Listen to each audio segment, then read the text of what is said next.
Hello everybody and welcome to Csci210. Let's start out this semester with a few expectations. Now you may wonder why I'm talking about some of these subjects.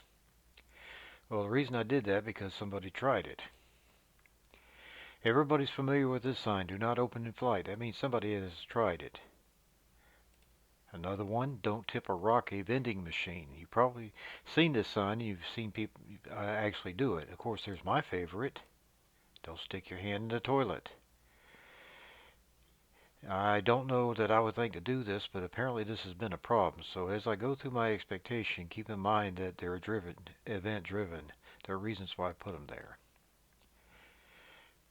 Professionalism expectations is I expect you to act as a professional and you can expect me to treat you as a professional. I would like to start on a positive note. I treat you as a professional because most of you do act as professionals. I have been impressed and continue to be impressed with student professionalism at CSU. Now, some of you are just starting your professional career. When I started my professional career, I had nobody sit down with me and explain what a professional means. I'm trying to do that. I have a video for this week in which I try to distill over 40 years as a professional into 10 minutes. Here are the three main points for the last one. If you're having problems, I can help you more if I can help you sooner. And you expect to be treated as a professional. There's also another principle involved. If you recall, when the centurion was asking Jesus to heal his servant, he described himself as a man under authority.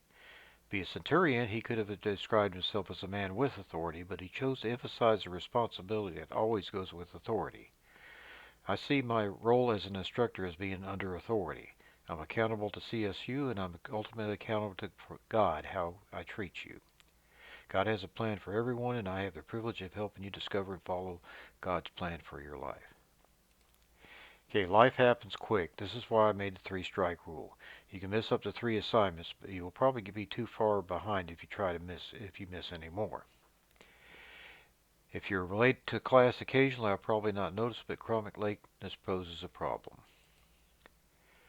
I require a demonstration for each program.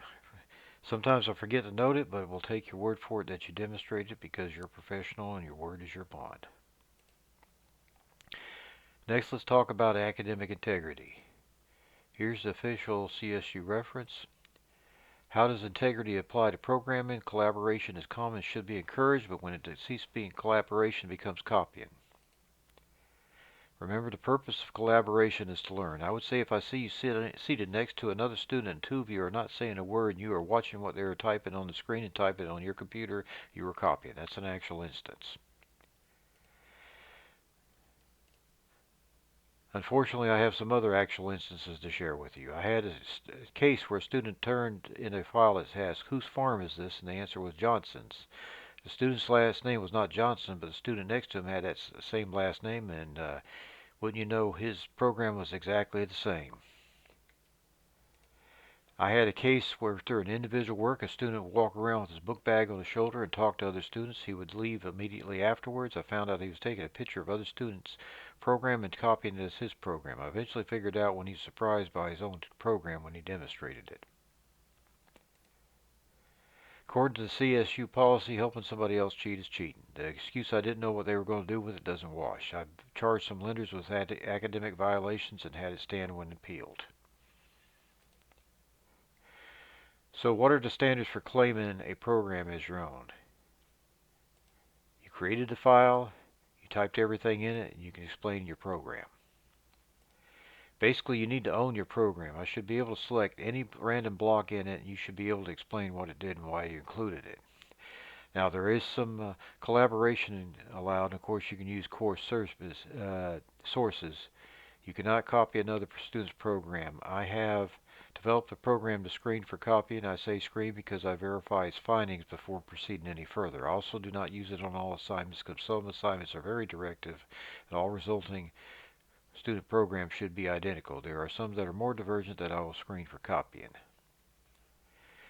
I formerly allowed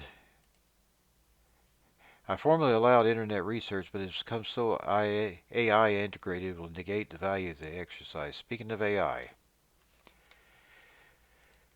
the The bottom line is, since this is an introductory course, AI would interfere with the learning. Kind of reminds me of calculators. Handheld calculators started becoming common when I was in junior high school. They were banned in school because it was feared that students would not learn arithmetic. There was also objection, what would you do if you don't have a calculator? That worked in 1970. Now, my question is how many calculators do you have within arm's reach right now? You probably have at least two. As it turns out, the most effective strategy was to require students to learn arithmetic without calculators, then allow their use at an appropriate time. It's just like I learned printing first, and then we got all excited the day we actually got to learn cursive. I adopt a similar approach for generative AI. Computer scientists must know how to use AI, but not before they learn how to program.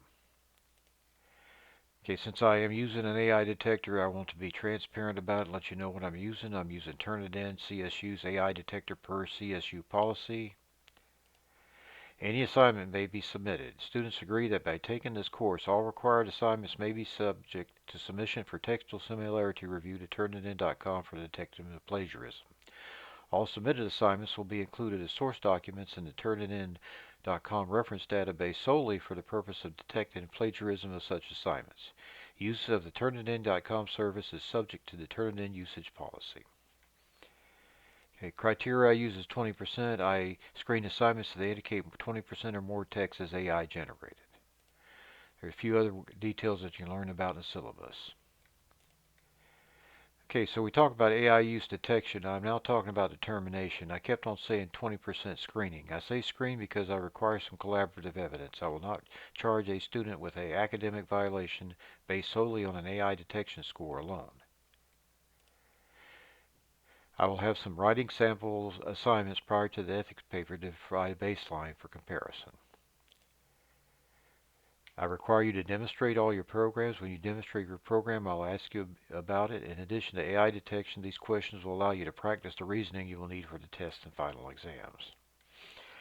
Finally, AI is a fast-moving topic, so I'll have to move fast too. I may need to take other measures as AI develops. Okay. I expect you to review how this course works, the weekly routine. This course simulates working in the programming section. The tasks are given out by the week. I know you're accustomed to an information supermarket approach, but I really intend for you to read all the assignments and watch all the videos. I don't have a textbook, so I had to make all of the materials for it.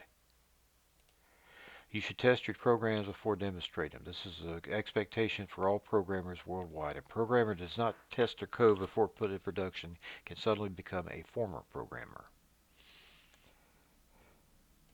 Due dates, everybody's favorite subject. 3 strikes will get you through 1 or 2 rough weeks. My experience, if you get much further behind than that, you will not catch up anyway. Okay, regrades. It is possible to have 100% on assignments if you turn the first assignment in on time and then correct all deficiencies. Since I allow regrades, I do not do extra credit. Okay, time spent per week. This 2-for-1 rule, where you spend 2 hours out of class for every hour in class, has been true ever since I went to college in the 1970s. There will be times during the scheduled class period when you can work on your own with me standing by to help. Many students are able to complete most of their assignments just by fully using that time. Okay, a few notes about attendance. This is the only in-person section of Csci210. If you need an online section, please tell your advisor.